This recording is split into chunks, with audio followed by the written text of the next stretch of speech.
حساب و کتاب سے بچنے کے لیے ایسی باتیں کرتے ہیں۔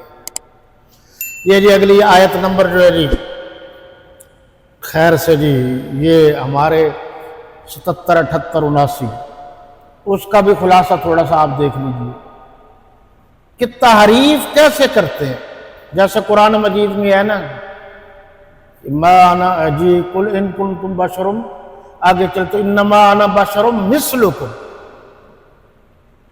تو وہ مولوی صاحبان پیر کہتے ہیں جی نہیں انما انا بشر مثلکم، جس کا معنی ہے کہ میں ہوں اور میں تمہاری طرح، میں ہوں تمہاری طرح بشر نہیں ہوں، جبکہ پہلے لفظ تک انما انا بشر مثلکم، پکی بات ہے کہ میں تمہاری طرح بشر ہوں، یعنی جس طرح ایک کامل انسان ہوتا ہے، فرق یہ ہے کہ یوحا الیہ، اللہ مجھ پر وحی نازل کرتے ہیں، اس لیے اللہ کے نبی انسان کامل ہیں، انسان نے انسان کو اپنے آپ کو سمجھا ہی نہیں، اس لیے وہ سمجھتے ہیں کہ انسان سے مراد نعوذ باللہ عام یا نچلی چیز ہے، نہیں،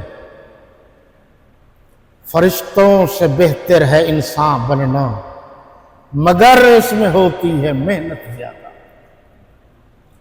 اچھا جی اس میں بھی انہوں نے تھوڑی سی بات لکھی ہے، اور وہ یہ ہے کہ اسی طرح آپ بڑے بڑے مولویوں اور پیروں کو یہ کہتے ہوئے سنیں گے کہ قرآن مجید میں جہاں کہیں بھی من دون اللہ یعنی غیر خدا کی عبادت کرنے سے منع کیا گیا ہے، وہاں عبادت سے مراد بندگی ہے، غائبانہ دعا اور پکار مراد نہیں۔ اسی طرح من دون اللہ سے مراد بت ہیں، نہ کہ اللہ کے نیک بندے، حالانکہ عبادت کے معنی صحیح حدیث میں پکار اور ندا کے آئے ہیں۔ یہ بھی انہوں نے جو مفہوم ہے یہ اپنی طرف سے بنا دیتے اور اس کا بڑا نقصان ہو رہا ہے۔ اچھا جی ایک بات اور بھی انہی آیات کا جو میں نے بتائی ہے خلاصہ ہے، اور وہ کہتے تھے کہ اگر پہلے تو ہم آپ نے یعنی آج کل بھی کہتے ہیں وہ ساڈا جی بڑے پکے کامل پیران دے ہاتھ چاہتے، وہ بھی کہتے تھے ہم کامل پیروں کے مرید ہیں تو ہمیں مرید جہنم میں نہیں جانے دیں گے، یعنی پیر جہنم میں نہیں جانے دیں گے، ہم جنت میں جائیں گے۔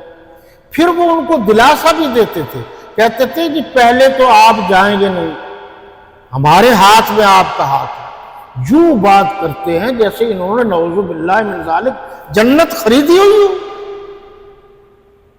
دیکھو ذرا غور کرو، یہ تو اس کی عطا ہے، اس کی مہربانی ہے، دے دے گا۔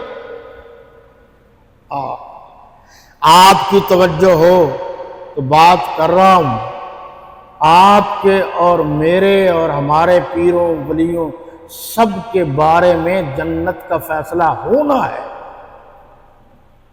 ملے نہ ملے یہ پتہ نہیں، اللہ ہی جانتا۔ آپ کے اور ہمارے پیروں ویروں سب کے بارے میں جنت کا فیصلہ ہونا ہے۔ صحابہ کرام وہ ہیں جن کی جنت کا فیصلہ ہو چکا ہے،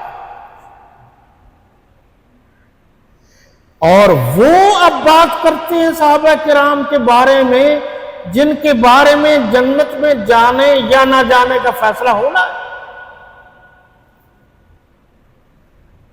یہ کیسے ہو سکتا ہے؟ یہ نہیں ہو سکتا۔ اور وہ کہتے ہیں جی ہمارے آباء و اجداد یعنی ان کے جن کی بات ہو رہی ہے ان کے آباء و اجداد کون تھے؟ انبیاء علیہ السلام، جنت میں جائیں گے، وہ بخشوائیں گے، ہم دوزخ میں نہیں جائیں گے، اگر چلے بھی گئے تو کچھ دن رہیں گے، بعد میں پیر صاحب نکلوا لیں گے۔ یہ نکلوائیں گے؟ اللہ ہے، اس کی مرضی تو نکال سکتے ہیں، ورنہ نہیں نکال سکتے۔ تو جناب یہ وہ لوگ جو عوام کو ان کی خوشی کے موافق، ذرا غور سے سنی جملہ، وہ لوگ جو عوام کو ان کی خوشی کے موافق باتیں جوڑ کر لکھ دیتے ہیں کہ آپ ماشاءاللہ بڑے مخلص ہیں جی، آپ نے مسجد بنوائی ہے جی، یہ نہیں پوچھتے حلال کے پیسوں سے بنوائی ہے یا حرام کے پیسوں سے، تو لکھ دیتے ہیں اور نسبت یہ کرتے ہیں کہ جو ہم نے لکھ کر دیا یہ اللہ رسول کی طرف سے، حالانکہ یہ غلط۔ اگلا ایک لفظ جی، اور وہ یہ ہے کہ ہم نے جو ہاتھ دے رکھا کامل پیر صاحب کا ہاتھ ہے جی، اور یہ پیر صاحب ہمیں جنت میں لے جائیں گے، حالانکہ یہ ساری کی ساری باتیں غلط ہیں، اس کا حقیقت سے کوئی تعلق نہیں، یہ اللہ ہی جانتا ہے کہ کیا ہوگا۔ اب اگلی دو آیتیں جی یہ ضرور دیکھ لیجیے جی، یعنی ہمارے آج کے درس کی آخری دو آیتیں۔ بلا من کسب سیئۃ واحاطت بہ، یہ جی آیت نمبر 81 ہے، اس سے آگے آیت نمبر 82۔ جو برے کام کرے اور اس کے گناہ ہر طرف سے اس کو گھیر لیں تو ایسے لوگ دوزخ میں جانے والے ہیں اور وہ ہمیشہ اس میں جلتے رہیں گے۔ یہ ذرا غور کیجیے، ہمیشہ اس میں، یہ اس بات کا جواب ہے کہ جو لوگ کہتے تھے اگر آپ دوزخ میں گئے بھی تو آپ چند دن رہیں گے، گھبرائیے نہیں، ہم آپ کو نکال دیں گے۔ جیسے آج بھی جاگیردار، سرمایہ دار، تمندار بڑے بڑے لوگ غریب لوگوں کو یہ کہتے ہیں یار کوئی بات نہیں، اب ذرا سختی ہو رہی ہے، مجھ پر بانی آئی ہے تو تم گرفتاری دے دو، میں بہت جلد تمہیں جیل سے رہا کروا لوں گا۔ اور جب وہ چلا گیا وہ اس کو بھول گیا اور وہ اس کی یاد میں روتا رہا۔ آگے فرمایا والذین آمنوا وعملوا الصالحات اولئک اصحاب الجنہ، اور جو ایمان لائیں اور نیک کام کریں وہ جنت کے مالک ہوں گے۔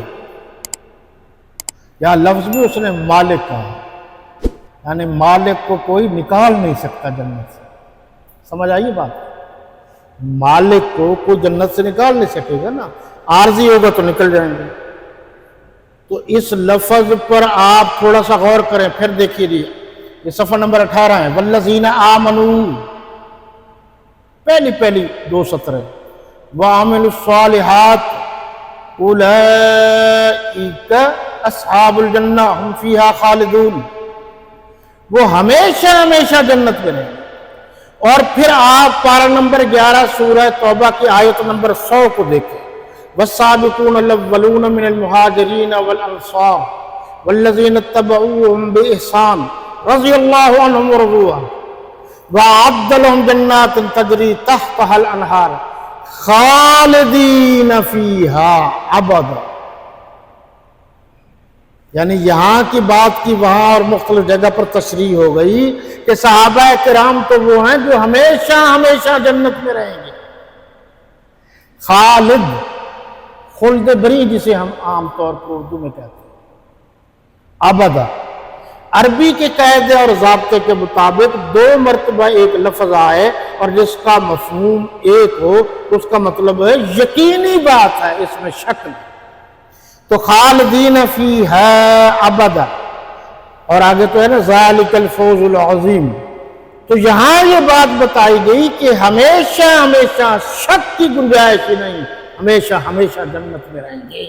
تو یہ جو ترجمہ انہوں نے لکھا ہے وہ جنت کے مالک ہوں گے اور ہمیشہ اس میں عیش کرتے رہیں گے۔ تو انبیاء کے بعد پہلا مصداق صحابہ کرام ہیں جو جنت کے مالک ہیں۔ تم جنت میں گئے نہیں، تمہارے بارے میں جنت کا فیصلہ ابھی ہونا ہے، وہ اللہ کی مرضی آپ کے اعمال پر ہوگا۔ تو تم ان کے بارے میں فیصلہ کرنے لگ گئے ہو جو جنت کے مالک ہیں، جن کو اللہ کے نبی خود جنت میں لے جائیں گے۔ اور قرآن نے کہا وہ جنتی ہیں، ان کے لیے مغفرت ہے، بخشش ہے، لہم مغفرت واجر عظیم۔ کرو ترجمہ، لہم، ان کے لیے مغفرت، بخشش ہے، بات ہی ختم ہوگی، بخش دیا اللہ۔